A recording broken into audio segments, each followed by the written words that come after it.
شاید آج انہوں نے فیصلہ کر لیا ہے کہ جیسے بھی ہو ہم اپنا حق لے کے رہیں گے کہ یا مسجد اقصی ملے گی یا پھر اپنی زندگی سے ہاتھ دھو بیٹھیں گے۔ پورے عالم اسلام میں اضطراب ہے، ہم بے بس اور مجبور لوگ کیا کر سکتے ہیں ان کے لیے، لیکن دعا مومن کا اسلحہ ہے۔ پورے خلوص کے ساتھ دعا کیجئے گا، اللہ انہیں کامیابیاں نصیب فرمانا اور غاصب یہودیوں کو غارت کر دینا، صہیونیوں کو برباد کر دینا، مسجد اقصی کی آزادی نصیب کرنا۔ یہ بات ذہن میں رکھیے گا کہ القدس ہماری غیرت کا نشان ہے، القدس ہماری عزت کا نشان ہے۔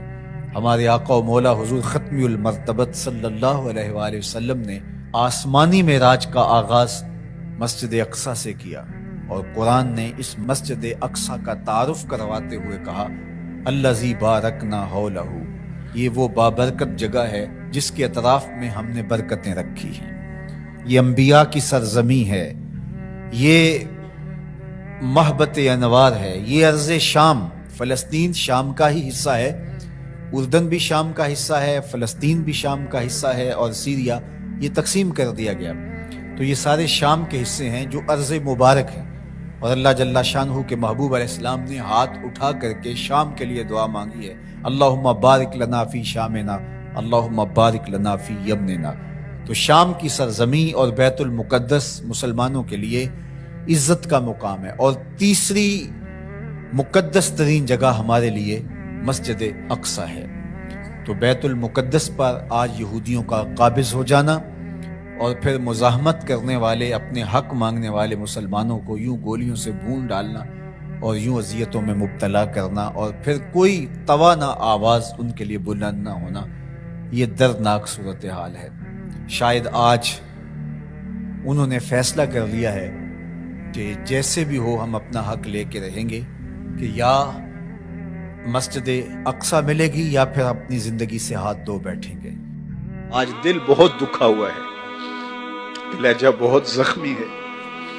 56-57 اسلامی ملک اور غیرت کا جنازہ اٹھ چکا ہے، اور مسجد اقصی میں گولیاں برسائی جا رہی ہیں۔ اللہ ہمیں وہ دن نصیب کرنا کہ ہم ایک حج ایسا بھی کریں کہ مسجد اقصی سے حرام بندے، تیرے لیے کوئی مشکل نہیں۔ صلاح الدین ایوبی اٹھ قبر سے، اس عمر کی بیٹیاں پکار رہی ہیں۔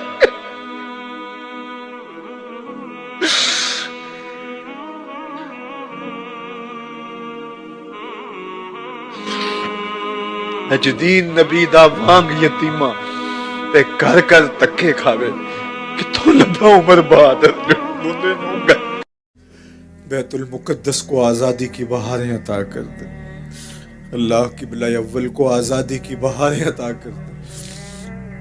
اللہ ہماری پیشانیوں کو مسجد اقصی میں سجدے نصیب فرما، اللہ ہماری پیشانیوں کو مسجد اقصی میں سجدے نصیب فرما۔ اللہ بلاد شام کی خیر فرما، شامی مسلمانوں کی مدد، نصرت اور اعانت فرما۔ اللہ ان بچوں کی، ان یتیموں کی نصرت فرما، اللہ ان دکھیوں کے حال پہ رحم فرما۔ اللہ تیرے علاوہ ان کا کوئی نہیں ہے، اپنے کرم سے ان کی مدد فرما۔ اللہ امت کو کھویا ہوا وقار عطا کر دے، اللہ امت کو کھویا ہوا وقار عطا کر دے۔ روہنگیا کے مسلمانوں کی مدد فرما، اللہ بلوچستان میں سیلاب زدہ علاقوں کی خیر فرما۔ اللہ اس لہو لہو امت کی خیر کر دے، زخم زخم امت کی خیر کر دے، بلاد شام کی خیر فرما۔ اللہ مسجد اقصی کو آزادی کی بہاریں عطا کر دے، اللہ یہ پھیلے ہوئے ہاتھ قبول کر دے۔ اللہ وہ خبر بھی ہمارے کان کبھی سن پائیں کہ مسجد اقصی آزادی کی بہاریں دیکھ چکی۔ اللہ مقبوضہ کشمیر کو آزادی کی بہاریں عطا کر دے، وہ وقت نصیب کر دے، وہ لمحے نصیب کر دے کہ اسلام کا جھنڈا سب سے اونچا دیکھیں۔ اللہ اسلام کو فروغ اور باقپن عطا کر دے۔ اللہ کرم فرما دے۔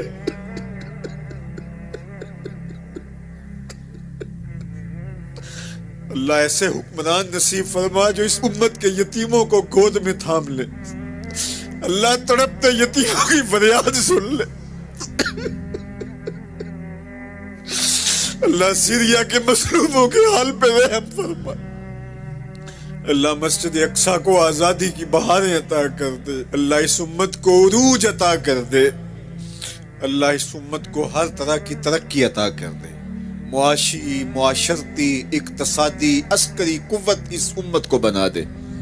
اللہ اس امت کو عروج عطا کر دے. اللہ کوئی صلاح الدین ایوبی عطا کر دے، کوئی محمد بن قاسم دے دے، کوئی عمر بن عبدالعزیز دے دے. اللہ فاروق اعظم کا سایہ ہی نصیب کر دے. اللہ اس امت کو کھویا ہوا وقار دے دے. اللہ ہمارے اٹھے ہوئے ہاتھوں کی لاج رکھ لے. اللہ تڑپ تڑپ کے تیرے حضور امت کا عروج مانگ دے. اللہ اس امت کو عروج دے دے. اللہ اس امت کو عروج دے دے. اللہ وہ دن ہمیں ضرور نصیب کرنا جب مسجد اقصی کو آزاد دیکھ سکے. اللہ ہماری پیشانیاں تڑپ رہی ہے مسجد اقصی کے صحن میں سجدوں کے لیے. اللہ اللہ اللہ ان سارے لوگوں کو مسجد اقصی کے صحن میں سجدے نصیب کرنا. اللہ اٹھے ہوئے ہاتھوں جھولیوں میں خیرات ڈال دے. اللہ ہمارے پاس دعاؤں کے علاوہ کیا ہے؟ ہماری دعائیں قبول کر لے. جو کچھ فلسطین میں ہو رہا ہے، شام میں جو کچھ ہو رہا ہے، اور اب جو کچھ کشمیر میں ہو رہا ہے، امت لہو لہو ہے. اور 56-57 اسلامی ملکوں کے حکمران ہیں کہاں؟ کیا یہ چیخ بھی نہیں سکتے؟ آواز بھی نہیں اٹھا سکتے؟ گاجر مولی کی طرح اس امت کو کاٹا جا رہا ہے. انسانیت کا بہتا ہوا خون کیا دنیا کے اندر امن کے ٹھیکیداروں کو نظر نہیں آتا؟ کشمیر کے اندر 1 لاکھ سے زائد لوگ شہید ہو گئے ان 17 سالوں میں. 90,000 بچے یتیم ہو گئے. 23,000 سے زائد خواتین بیوہ ہو گئی. وہ وادی جنت نگاہ انگاروں میں لپٹی ہے. ڈل جھیل کے پانی پر لاشیں تیر رہی ہیں. وہ چناروں کی سرزمین آج خون سے لالا زار بنی ہوئی ہے. کیا پوری دنیا نابینا ہے؟ اس کی آنکھیں نہیں ہیں؟ کہاں ہے اقوام متحدہ؟ کہاں ہے امن کے ٹھیکیدار؟ کہاں انسانیت کے حقوق کی بات کرنے والے؟ کہاں انسانی تقدس کی کہانی کا نغمہ چھیڑنے والے جو بلیوں اور کتوں کے حقوق پر تنظیمیں بنائے ان کے حقوق کی بات کرتے ہیں؟ آج انسانیت کا یہ لٹتا ہوا قافلہ انہیں کیوں دکھائی نہیں دیتا؟ وہ کیوں نابینا ہو گئے؟ ہم سے غلطی ہوئی کہ ہم ٹکڑوں میں بٹ گئے، ہم گروہوں میں بٹ گئے، اور اس کا نتیجہ کیا ہے؟ آج پوری امت زخم زخم ہے، پوری امت لہو لہو ہے. کہا تمہاری ہوا اکھڑ جائے گی اگر تم نے اللہ کی رسی کو چھوڑ دیا، تم نے رسول کے دامن کو ترک کر دیا، تم گروہی تقسیمات پہ یقین رکھنے لگے، تم نے 1.5 اینٹ کی مسجد کھڑی کر لی، تم تقسیم در تقسیم کے عمل سے گزرتے رہے، تم امت سے فرقہ، فرقوں سے جماعتیں، جماعتوں سے لابیاں، اور لڑکتے لڑکتے تم ٹکڑے ٹکڑے ہو گئے، تم کرچی کرچی ہو گئے. وَكَذَلِكَ جَعَلْنَاكُمْ أُمَّةً، ہم نے تو امت بنایا تھا تمہیں، تم نے اپنے آپ کو بانٹ لیا، تم ایک دوسرے کا گریبان نوچنے لگے، تم ایک دوسرے کے جبے پھاڑنے لگے، تم ایک دوسرے کے لیے نفرتوں کے بیج بونے لگے، تمہاری زبانیں انگارے اگلنے لگی، تم ممبر و محراب کے تقدس کو پامال کرنے لگے، تم خواہشات کے غلام بن گئے، تم آرزوؤں کے نوکر بن گئے، تم اپنے نفس کی غلامی میں آ گئے. تم تو غلام تھے آمنہ کے لال کے، تم نے کب سے نفس کی غلامی اختیار کر لی، تم کب سے خواہش کے نوکر بن گئے، تم کب سے نفس کے بندے بن گئے. تم نے امت بننا ہے، تم نے رسول اللہ کا غلام بننا ہے. تمہارا لب و لہجہ بتائے ہم حضور کی امتی ہیں، تمہارا طرز زندگی بتائے تم حضور کی امتی ہو. تم ترازو پہ کچھ تول رہے ہو تو لوگ دوسری طرف بھی منہ کر کے کھڑے ہو جائیں، یہ غلط نہیں تول سکتا، یہ امت رسول ہے. تم بول رہے ہو، لوگوں کو یقین ہو کہ یہ جھوٹ نہیں بول سکتا، یہ رسول اللہ کا امتی ہے. تمہاری وحدت، تمہارا زور ہے، تمہاری طاقت ہے، تمہاری توانائی ہے. تو فرمایا وَكَذَلِكَ جَعَلْنَاكُمْ أُمَّةً، ہم نے تو امت بنایا تھا تمہیں.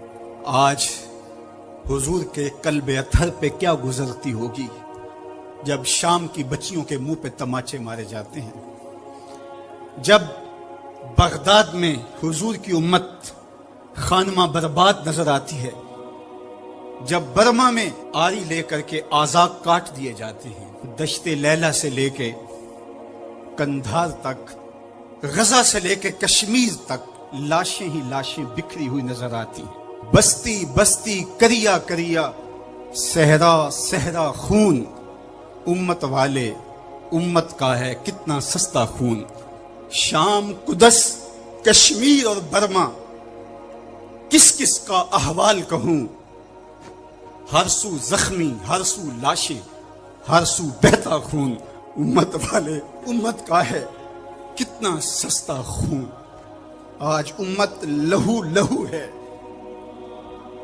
اس پوری کائنات میں 1 انچ بھی جگہ ایسی نہیں ہے جہاں آتش و آہن برستا ہو اور وہ کفار کی سرزمین ہو، جہاں بھی خون بہتا ہے وہ بستی مسلمانوں کی ہے، جہاں لاشیں گرتے ہیں وہ گھر مسلمانوں کا ہے، جہاں عصمتیں لٹتی ہیں وہ خطہ مسلمانوں کا ہے، یہ ہمارے گناہوں کی سزا ہے جو ہم کاٹنے پہ مجبور ہیں، اور جب تک ہم امت نہیں بنتے تب تک رسوائیاں ہمارا مقدر ہوں گی۔ قوت عشق سے جب دہر میں اجالا نہیں ہوتا تو پستیوں کو بلندیوں سے بدلنے کا کرینہ آپ نہیں سیکھ سکتے۔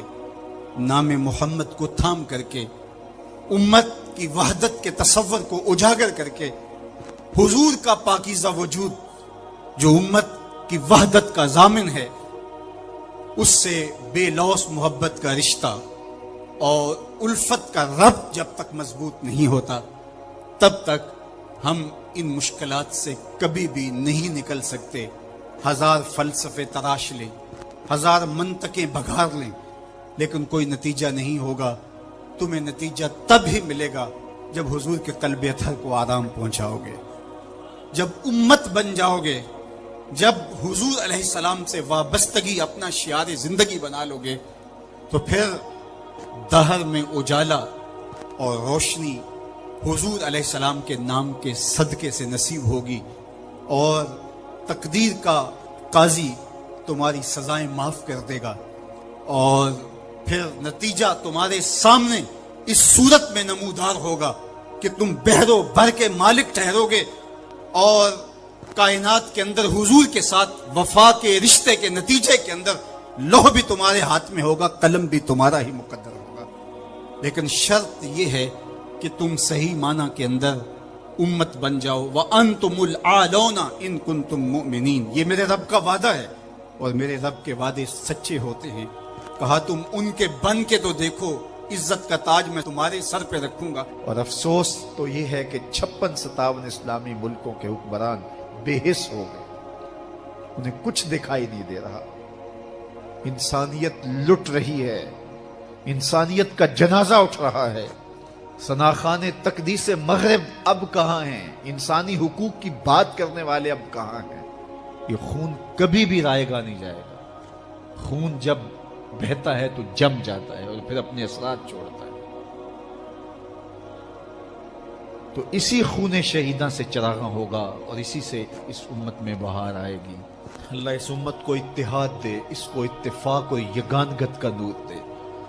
جب یہ امت متحد ہو جائے گی تو پھر کوئی میلی آنکھ سے بھی نہیں دیکھ سکے گا۔ لیکن ہمارے افتراق نے، ہمارے انشقاق نے، ہماری باہمی لڑائیاں نے، ہماری جغرافیائی تقسیم نے، ہماری فرقہ وارانہ لڑائیوں نے دشمن کو دلیر کر دیا ہوا ہے۔ آج حکمران صرف اپنے سطحی مفاد کے لیے، صرف سطحی مفاد کے لیے امت کا بہتا ہوا خون گوارا کر رہے ہیں۔ کتنا نازک دور تھا اس امت پر، اور ہم کیا کر رہے ہیں اور کیا کرنے جا رہے ہیں۔ اسلام نے سرخرو ہونا ہی ہونا ہے، یہ بات ذہن میں رکھیے۔ اگر کوئی بزدلی دکھاتا ہے تو وہ بزدلی کی موت مر جائے گا، لیکن اسلام نے غالب ہونا ہے۔ یہ دکھ، یہ اذیت، یہ تکلیفیں، یہ اس وقت جو حالت ہے فلسطینیوں کی، دردناک صورتحال ہے، لیکن اقبال نے کہا تھا کہ خون 100,000 انجم سے ہوتی ہے سہار پیدا۔